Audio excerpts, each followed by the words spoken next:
a lot of these kids that you say that are affected by drill are also affected by being in poverty ultimately, and being in areas that are run down, and being in areas that don't have, let's say, the resources to keep children occupied. So when people like blame drill, it's like drill might say one thing, but think about it like this: why is my man talking like that if he didn't grow up in an effed up environment? You know what I mean? Yeah, yeah, yeah, yeah. I get you. Yeah, to a degree, I agree. But I would go one further and say the environment is fine. It's the people that are in the environment. And often the people that are in the environment, there's too many of the same people in the same struggle. And you might get, let's say, 2% that actually have two parents are doing well and whatever else, in which case you're surrounded by 98% of people that are not doing well, in which case you're going to then have problems. Now, if we go one further, let's look at it from the perspective of working class. I mean, people that, and unfortunately, can't afford to live in those areas have to then live in those areas. Therefore, that then becomes a problem if you're talking about money, because then we know it's a low income area. And often what you find with low income areas is that parents are not always around. And when parents are not always around, where are the kids? In the community. Now, it wasn't as bad before. Now I would say it's terrible. There is no community anymore. Whereas before, you got away with it to a degree, because as much as there was bad things that was happening within the area, there was always older people to regulate those bad things. So when you were younger, to be a young buck, you had to prove that you was on this. But for most people, you couldn't. They'd send you back to school. OGs would tell you, nah, get out of there. You're not ready for all of this. Whereas now, you don't even have to prove anything. You don't have to show nothing. Come, you're with me. Do you know what I'm saying? Whereas before, if you saw someone's mum walking down the road, auntie, and you were smoking, you ran. You Like even tried. You you tried your legit ran. best. You tried your best. Yeah, I had mates that had smoked and Like did stuff, what the but they hell? would And no, never so, want to do that in front and of my mum. in that area Cause they're doing it. yeah, In the rich area they're doing it. Maybe their drugs might be a bit different from even that one. Do you know what I'm saying? But you ran. Now guys will walk up to your mum, auntie, what's going on? You good? Whilst blowing the spliff. Is that the community? No, that's the people that's within the community. The people that's within the community often affect how things function in that community. So you could be from a low income area, but that doesn't mean that you have to piss on the block. It doesn't mean you have to piss in the elevator. I mean, you do have a toilet. And worst case, there's bushes.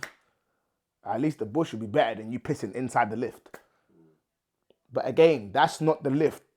All the areas that are built, if you look at them, they're perfectly fine. They're wonderful. Problem is that you have an influx of low income families in there. And then, of course, with low income families mean that there's less parenting. And there's less parenting because there's more hours spent on working. which then takes you away from your home. So then who raises your kids? Who guides your kids? Local guys within the area, but they don't have no guidance themselves. So what do we have? Blind leading the blind. Blind leading the blind. And then you develop a mindset and you grow within that mindset. And then you struggle to see any other mindset. And what you don't actually realize is that you're a minority within the minority, but you think your minority within the minority is the actual universe itself. When the truth is, it's nowhere near. But you place so much value in that thing that you can't see anything else. That's not the environment causing that for you. That's the people within the environment. What do you want to do? Yeah, no. So I get what you're saying. I can't all the way blame an area. No, A large I large agree part with of you. that is families. I agree with you 100%. And I don't blame them as far as you're the reason why your kids. Well, obviously, there's some parents that you just sit there and think, what are you doing? But then there's other parents, it's just like, what are you asking us to do? Okay, I'm at home more. Gas has gone up, electric's gone up. What do you want me to do?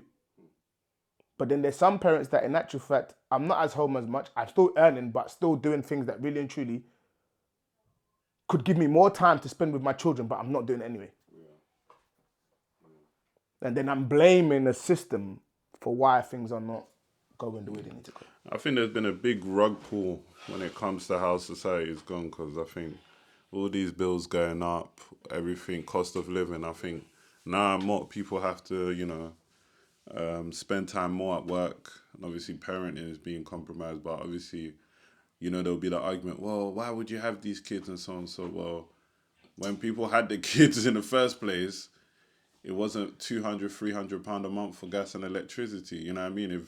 If you could foresee how things have gone since, let's say, 2020, like no one saw this. You know what I mean? Everything has gone up. Like minimum spend of a grocery shop now is like 60 a week. You know what I mean? It's crazy. Yeah. You know what I mean? So it's just like, and going back to what you said about pissing on the block and so on. So I was in Germany this summer, and they have so much. We would consider it a social housing, but they have a lot of apartments in Germany. Bro, all them apartments are well maintained. Yeah. It's the people. You know what I mean? And rather than paint outside your house and make your house look nice, you'd leave it and let it get rusty and dusty. Every block that gets built, even from a trainer that you wear, has come to you brand new. Now, the trainer is not going to last forever, nor is that block going to last forever. But what can happen is if you maintain that thing, it will, I won't say last forever, because obviously wear and tear is wear and tear. But even as it's worn out, it don't look like it's completely dead because it's been maintained. Do you get what I'm saying? There will still, and then you can make additions to it to make it nicer, to move away from the fact that this is some old rusty building. But what you believe is that we're in the trenches, and you've confused what an actual trenches is. This is not trenches. They're wonderful apartments, and if you look at the value of the places that people are living in London, compared to the prices of what people pay in Essex, you then begin to question, okay, if this place is so ghetto and so run down, why is it almost twice as expensive as the place that looks nice out of London? The conspiracy hat says that gentrification is a real thing. Hello, motherfucker. You know what I'm saying? Like, think about it. Yeah. It's dead, it's crusty. I would never live here. Why would anyone live here? But somehow it's more expensive than the places that look super nice further out. So what's that telling you? What's going on? What's going on? But is anyone thinking that? No. It's blind leading the blind. And blind is telling you we're in the ghetto. Then you will now go and tell the other one, we're in the ghetto. We got to get out. As soon as you move all of you as a collective out, that place becomes nice again, and that new place that you went to now becomes the ghetto. So is it the area that is the ghetto, or is it you as a person? I think that goes back to the last episode where you were saying about how we've got to move out the ends to get a different perspective, or not necessarily just move out the ends, but just kind of branch out and kind of understand that even like the way you move, you don't need to move like that. I'll tell you what, with that one there, I'll give you a little example of that one there. You don't have to move out the ends to get a different perspective. But it's almost impossible, especially for young, impressionable people, to see beyond what they see on a daily basis.